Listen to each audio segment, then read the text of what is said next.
যেদিন Neymar football থেকে বিদায় নেবে সেদিন শুধু একটা খেলোয়াড় বিদায় নেবে না, বিদায় নেবে লক্ষ লক্ষ মানুষের স্বপ্ন, রাত জাগা আর হাসি কান্না মেশানো স্মৃতি।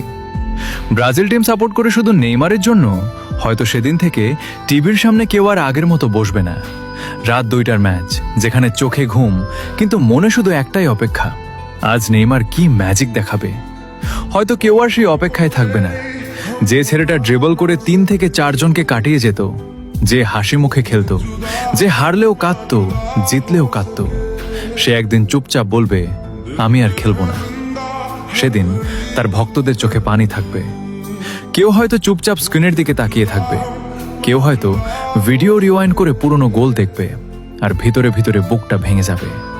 কারণ নেইমার শুধু একজন ফুটবলার না, সে একটা অনুভূতি যার সাথে জড়িয়ে আছে হাজারো মানুষের কৈশোর, ভালোবাসা আর পাগলামি। অনেকেই বলে নেইমারকে সবাই ভালোবাসে না, কিন্তু সত্যি বলতে যারা নেইমারকে ভালোবাসে না, হয়তো তারা ফুটবলের সেই সৌন্দর্যটাই পুরোপুরি বোঝে না। নেইমার, তুমি যখন বিদায় নেবে তখন স্টেডিয়াম হয়তো চুপ থাকবে, কিন্তু তোমার ভক্তদের হৃদয়ে তখন ঝড় চলবে।